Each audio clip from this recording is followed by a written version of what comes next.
Los hospitales en la Franja de Gaza vuelven a estar bajo fuego de las tropas israelíes. Uno de ellos, Al-Shifa, el hospital más grande de Gaza, donde se refugian decenas de miles de personas. El gobierno israelí dice que miembros de Hamas se ocultan en esas instalaciones. Con esto comenzamos. Los saluda Silvia Cabrera desde Berlín. Titulares. El Ministerio de Salud de Gaza, la OMS y la Media Luna Roja Palestina denunciaron ataques del ejército israelí contra varios hospitales y una escuela en el norte de Gaza que dejan víctimas mortales. Israel afirma que matará a comandos de Hamas que disparen desde hospitales. En otros temas, el presidente del gobierno español, Pedro Sánchez, se ha asegurado este viernes una investidura por mayoría absoluta tras cerrar acuerdos con los dos últimos partidos nacionalistas que quedaban por pactar. La derecha en España ve el acuerdo como una traición para que Pedro Sánchez permanezca en el poder a costa de hacer concesiones que prometió no hacer a los partidos nacionalistas, especialmente catalanes. Cirujanos de Nueva York realizan el primer trasplante de ojo completo en el mundo en una persona viva. Todavía no se sabe si el paciente recuperará la visión, pero es un logro en la búsqueda de curar la ceguera.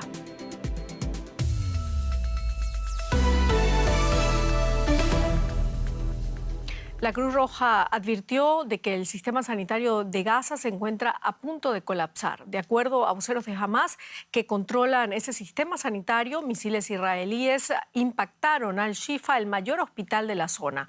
Los ataques obligaron a miles de personas que se refugiaban allí a desplazarse hacia el sur.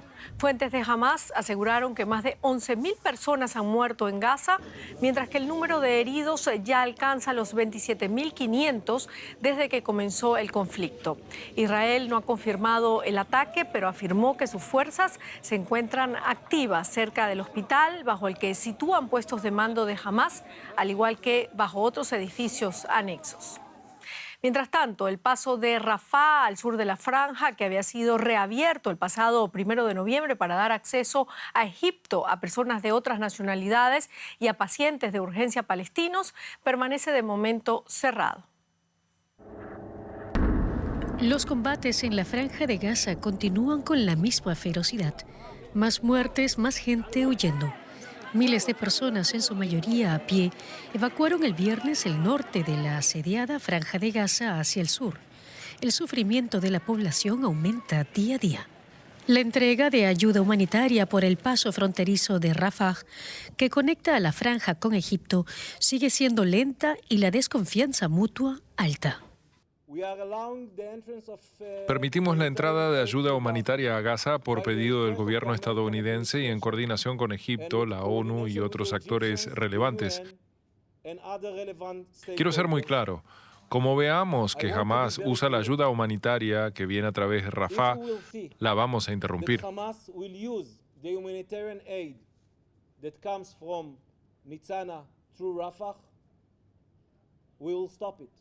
El primer ministro israelí Benjamin Netanyahu habló en televisión estadounidense sobre el tiempo después de este conflicto. Tenemos que ver una Gaza desmilitarizada, desradicalizada y reconstruida. Todo eso se puede conseguir. No estamos buscando conquistar Gaza, no buscamos ocupar Gaza y no buscamos gobernar Gaza. Tenemos que encontrar un gobierno civil para ese momento.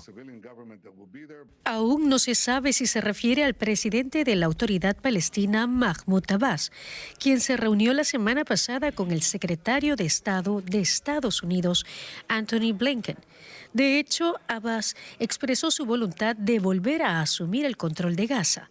En 2007, Hamas asumió el poder en la franja y desde entonces la autoridad de Abbas quedó limitada exclusivamente al territorio de Cisjordania. Hablemos ahora con Mikel Ayestarán desde Jerusalén. Mikel, Hamas denuncia la muerte de más de una decena de personas en el ataque al hospital más grande de Gaza. El ejército israelí no se ha pronunciado hasta el momento sobre su participación en esta operación. ¿Qué se sabe hasta ahora?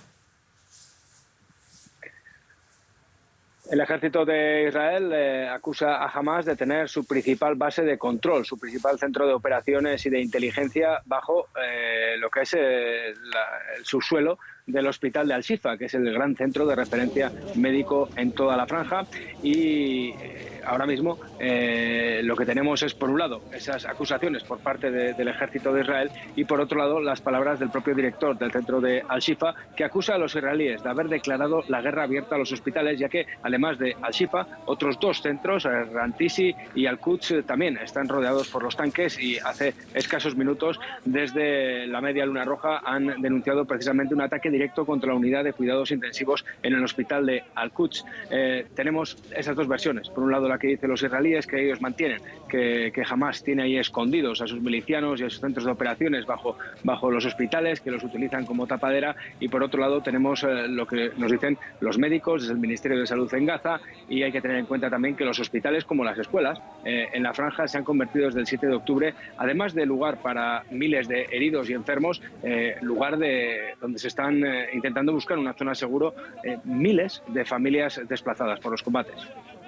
Bueno, como tú dices, Miquel, hay miles de personas allí refugiadas en el hospital de Al-Shifa, el más grande de Gaza, y el ejército israelí dice que también podría haber terroristas. ¿Qué pruebas ha aportado hasta ahora? El ejército de Israel realizó una rueda de prensa dirigida a la comunidad internacional, en la cual pues mostró una serie de gráficos, de imágenes, para intentar probar que había una red de túneles bajo el hospital de Al-Shifa, y también mostró otros dos centros en los cuales supuestamente también los milicianos de Hamás los estarían empleando para realizar ataques contra el ejército. Esta es la versión que nos ha dado el ejército de Israel. Desde el hospital de Al-Shifa hicieron una invitación a una delegación internacional para que fuera y comprobara por sus propios ojos que esto es falso, que esto no es así. El director del hospital lo niega cada día, pero desde el lado israelí lo tienen clarísimo, y por eso sus tanques han llegado hasta las mismas puertas. Hoy se ha atacado lo que es la zona donde está el ambulatorio del hospital de Al-Shifa, y por eso se ha producido un éxodo masivo. Las imágenes que hemos visto hoy en el corredor de Saladino, en esa ventana de 4 horas que abre el ejército de Israel para que los civiles vayan del norte al sur, las imágenes de hoy son realmente impactantes por eso, porque muchas de esas familias que estaban hasta ahora a las afueras digamos, en el perímetro de Al-Shifa, han cogido las pocas pertenencias que tenían y se han ido porque se han dado cuenta que la guerra llega ya a este hospital. Bueno, y mientras tanto, Miquel, siguen las negociaciones internacionales para tratar de poner fin a la guerra. El presidente egipcio y el emir de Qatar se reunieron en El Cairo este viernes para revisar los esfuerzos para lograr un cese de hostilidades en Gaza. ¿Ha trascendido algo de esta reunión? ¿Podríamos pensar que Israel pueda aceptar un cese al fuego indefinido, visto lo visto?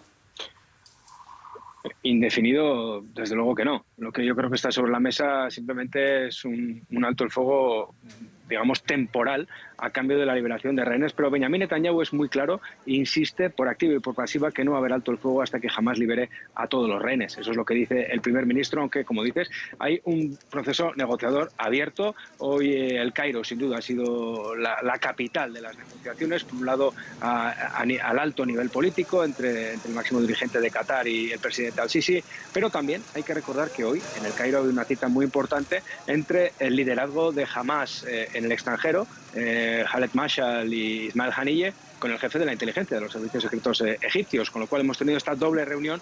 De momento no se nos ha dado ninguna información, pero en medios saudíes, como la cadena Al Arabiya, ha informado que el acuerdo en el cual se estaría hablando hoy podría consistir en la liberación de 100 rehenes a cambio de la liberación de 100 prisioneros palestinos de seguridad. No lo sabemos. Cada día están saliendo nuevos datos. Ayer decía Yihad Islámica que estaba dispuesta a liberar 2 rehenes. Hamás ha dicho que está dispuesto a liberar a 12. De momento hay que tener mucha cautela. El proceso negociador está abierto, pero lo que está priorizando Israel sobre todas las cosas es su operación militar, llegar hasta ese cuartel general de Hamás que ellos consideran que está bajo el hospital de Al-Shifa, y eso está siendo ahora mismo la prioridad, no la negociación por los cautivos. Claro, muchísimas gracias. Miquel Ayestarán desde Jerusalén. Cambiamos de tema ahora. El presidente del gobierno español, Pedro Sánchez, ha llegado a un acuerdo con los últimos partidos nacionalistas que quedaban por pactar. Consigue así la mayoría necesaria para seguir gobernando. Las concesiones socialistas, especialmente a los nacionalistas catalanes, han generado descontento entre amplios sectores del país. Miles de personas llevan días saliendo a las calles contra la amnistía pactada por ambos para los políticos y activistas implicados en el intento de secesión de los separatistas catalanes hace ahora 6 años. La votación sobre la candidatura de Sánchez está prevista para la próxima semana. Cuarta noche de protestas en las calles de Madrid. Grupos de extrema derecha se enfrentan a la policía. Horas después de que Pedro Sánchez, presidente del gobierno en funciones, llegara a un acuerdo de amnistía con el partido separatista catalán Junts, a cambio de respaldar a su nuevo gobierno. La decisión ha enfurecido a un gran número de votantes españoles. No nos ha votado a favor de la amnistía, con lo cual incluso los votantes socialistas han sido engañados. Hay muchos socialistas que han sido engañados y no les han preguntado al pueblo español si queríamos una amnistía a favor de Cataluña. Y como no la queremos, nos sentimos engañados.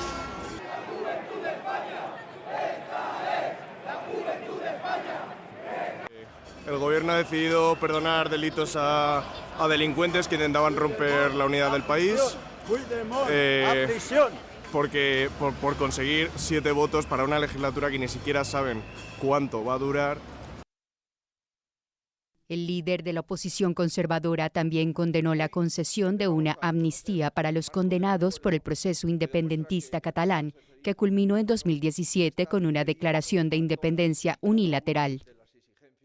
Estos acuerdos de la vergüenza no resuelven ningún problema, sino que los agravan todos.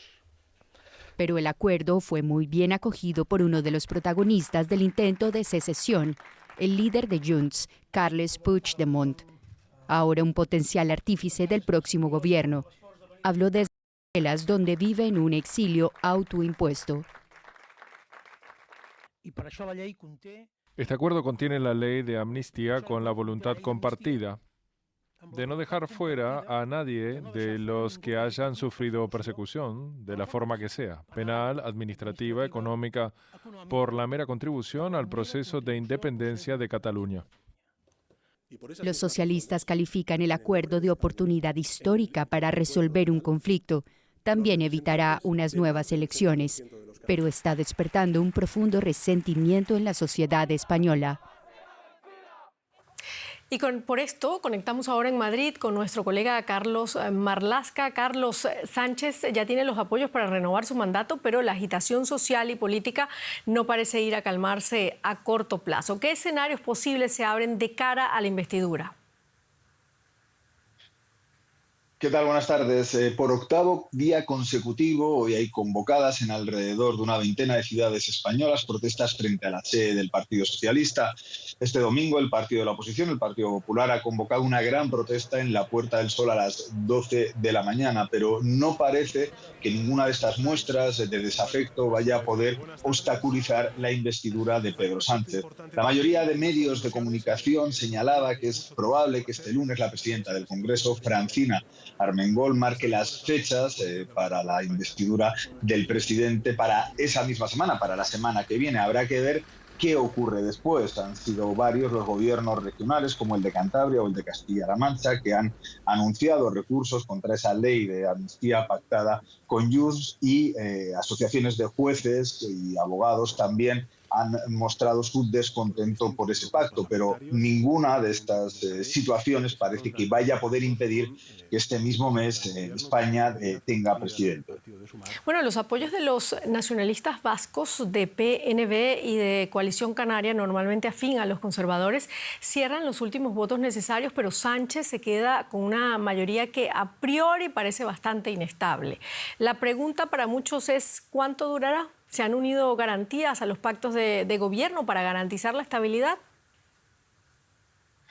Esa pregunta que comentabas es francamente imposible de responder. No se sabe cuánto va a durar esta legislatura. Lo que sí que podríamos aventurar es que va a ser una legislatura inestable o al menos difícil para Pedro Sánchez. La inclusión de varios grupos independentistas dentro de los apoyos hace que, por ejemplo, Esquerra Republicana y Junts vayan a mantener una lucha interna por mostrar un perfil alto, sobre todo de las elecciones, de cara a las elecciones catalanas de 2024. Y lo mismo ocurre con los partidos vascos, con el PNV y Bildu, con lo cual no va a ser una legislatura fácil. Hoy mismo la presidenta de Junts, Laura Borràs, aseguraba que la legislatura duraría lo que durase la palabra de Pedro Sánchez. Así que todo dependerá de cómo se lleven a cabo esos acuerdos. En cuanto a las garantías, depende de cada pacto alcanzado con 7 formaciones en total, y de cómo se desarrollen. Por ejemplo, hablabais antes de la del PNV. Ese acuerdo contempla un calendario muy ajustado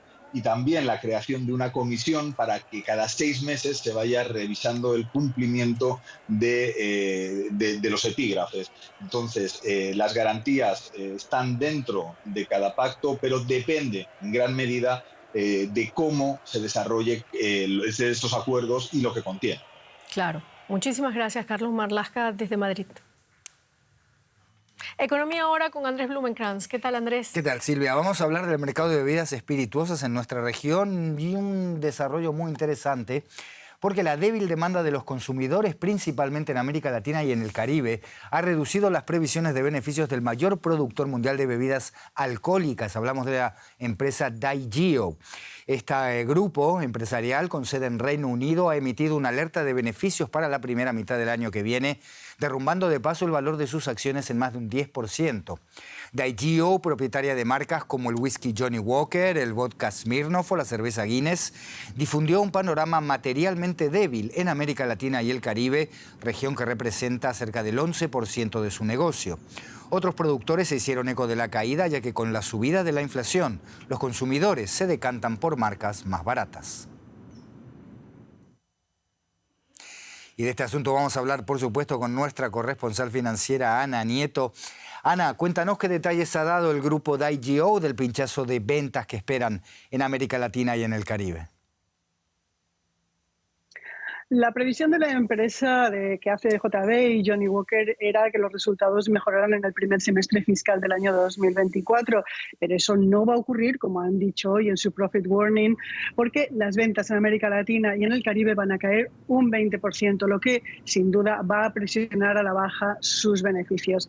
La empresa habla de previsiones económicas negativas que resultan en un menor consumo, y lo cierto es que muchas oficinas de estudio, incluido el Fondo Monetario Internacional, han rebajado sus previsiones de crecimiento para 2023 y para 2024. Pero el problema es que se viene de un escenario de fuertes ventas de bebidas de alcohol y no se ha podido rebajar un inventario que estaba pensado para un mercado que era muchísimo más alto del que se va a tener ahora. Es un ajuste de ventas que aún se tiene que procesar, que es producto de las muchas irrupciones que ha generado la COVID y todos los vaivenes económicos que ahora mismo van encaminados a un menor crecimiento. A esto se suma el cambio de gustos y algo que han notado las otras empresas del sector. Los altos precios están disuadiendo a muchos bebedores. O beben cosas más baratas o no beben. Ana, ¿y se percibe en el resto de los mercados esta debilidad en las ventas de alcohol de marcas que creíamos hasta ahora resilientes a los vaivenes económicos? De acuerdo con lo que dice ahora la empresa, en este Profit Warning, no. La situación es más moderada en el resto del mundo. De hecho, para Norteamérica se espera una mejora gradual del mercado en la primera mitad del año 2024 y explican que la distribución está más o menos en línea con los niveles regulares. También se esperan mejores ventas en África. Ahora bien, en Europa y en Asia, aunque se mantendrá el crecimiento, va a ser menor que en este último semestre del año 2023. Y, por ejemplo, hablando de Asia, se refieren al menor crecimiento en China. Se espera una mejora más equilibrada para la segunda mitad del año que viene, pero esto va a depender de una economía en la que hay muchísimas incertidumbres, y cuando hay muchas incertidumbres en la economía, normalmente esto pasa factura al consumo discrecional, es decir, el que no se hace por obligación. Ana Nieto, rodeada de barriles de buen whisky. Gracias y buen fin de semana. Igualmente.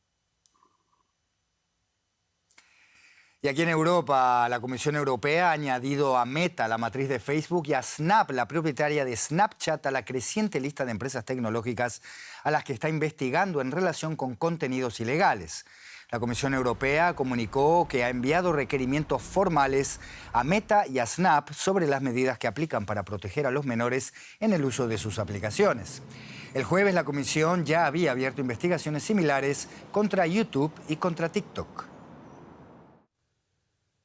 Bruselas aumenta la presión sobre los gigantes de las redes sociales que en respuesta empiezan a diseñar sus propias estrategias y nos va a contar más José David Navarro desde la Bolsa de Frankfurt. José, lo primero, como veíamos, esta misma semana son 4 las compañías que comenzarán a ser investigadas por Bruselas. ¿Cuáles son los aspectos vinculados con la protección a los menores que más preocupan?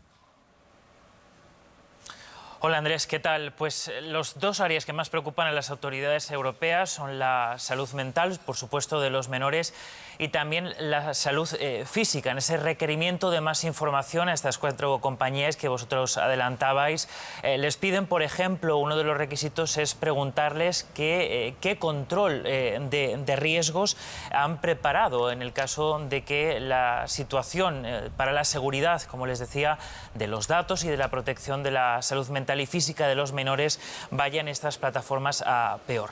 Estas plataformas han hecho algunos cambios en los últimos meses para ir adaptándose poco a poco. Por ejemplo, Meta restringe la posibilidad de que los adultos mayores de edad envíen mensajes directos a usuarios menores de edad. Una forma que explica la compañía también es una vía para evitar o reducir la extorsión, los casos de extorsión sexual, pero también hay algunas plataformas, como es el caso de TikTok, que reduce el tiempo inicial en el que los menores pueden pasar en la plataforma. Bueno, son algunos de los cambios, Andrés, que se han ido estableciendo, pero ahora serán las autoridades europeas las que tendrán que dictaminar si estos cambios que se han hecho son o no suficientes.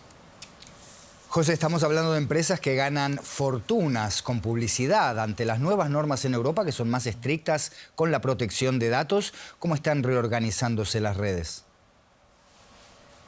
Está creciendo, Andrés, ahora una nueva modalidad, ¿no?, de estos servicios. En inglés se llama Pay or Consent, es decir, paga o consiente que utilicen tus datos para generar beneficios publicitarios. Aquí en Europa, ya desde este mes de noviembre, las personas que intenten utilizar o que hayan ya utilizado, por ejemplo, la aplicación Instagram, han recibido el mensaje, ¿no?, de que tienen que decidir a partir de ese momento si quieren pagar unos 13 euros por el servicio mensual de utilizar Facebook o Instagram, o consienten que se utilice sus datos, como decíamos, para generar servicios publicitarios. Es una modalidad que, según las compañías, dicen que está aceptada por el Tribunal de Justicia de la Unión Europea como dar el consentimiento expreso y válido de que puedan utilizar tus datos para generar beneficios. José David Navarro en la Bolsa de Frankfurt, gracias. Buen fin de semana. Sigue ahora mi compañera Silvia Cabrera. Gracias, Andrés. Vamos nosotros ahora con un resumen de otras noticias importantes de esta jornada. La ONU alertó de una escalada del conflicto entre el ejército y los paramilitares en Sudán. La entidad indicó que más de 800 personas fueron asesinadas por la milicia en Darfur recientemente. La mayoría de las víctimas eran refugiados que huían de la violencia. Se estima que más de 10.000 personas fueron asesinadas en 7 meses del conflicto. El presidente de Estados Unidos, Joe Biden, y su homólogo chino, Xi Jinping, mantendrán conversaciones durante la Cumbre de Cooperación Económica Asia-Pacífico de la próxima semana. Serán las primeras conversaciones cara a cara entre las 2 superpotencias en un año.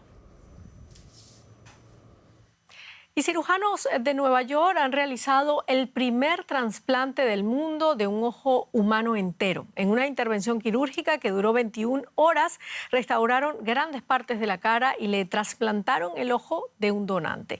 El paciente había perdido la mayor parte de la cara al tocar accidentalmente un cable de alta tensión en 2021. En esta sala de operaciones se hace historia. Doctores de un centro médico de Nueva York trasplantan un ojo humano completo, algo que se había hecho anteriormente en ratones con un éxito limitado. Pero esta es la primera vez que se realiza en humanos. Tan solo haber trasplantado un ojo es un enorme avance. Es algo que durante siglos no habíamos imaginado, pero nunca se había llevado a cabo. El paciente Aaron James era instalador de líneas eléctricas de alta tensión, pero en 2021 su vida cambió tras recibir una descarga eléctrica de 7.200 voltios cuando su cara tocó accidentalmente un cable. Sobrevivió. Sufrió graves lesiones en el ojo izquierdo, gran parte del brazo izquierdo y la mayor parte de la cara. Uno de los cirujanos plásticos me dijo que James probablemente no recuperaría el habla, no volvería a comer por sí mismo y que quizá estaría conectado a un respirador el resto de su vida. La intervención, que duró 21 horas, consistió en trasplantar todo el ojo izquierdo y partes de la cara de un único donante. Ahora cortamos el nervio aquí atrás y los vasos sanguíneos en la parte posterior. El ojo fue llevado a su posición. Conectamos el nervio óptico y luego los vasos sanguíneos a la arteria y vena oftálmica para suministrar de sangre la arteria central de la retina en todo el ojo. Según los expertos médicos, las pruebas hechas tras el trasplante han sido muy positivas.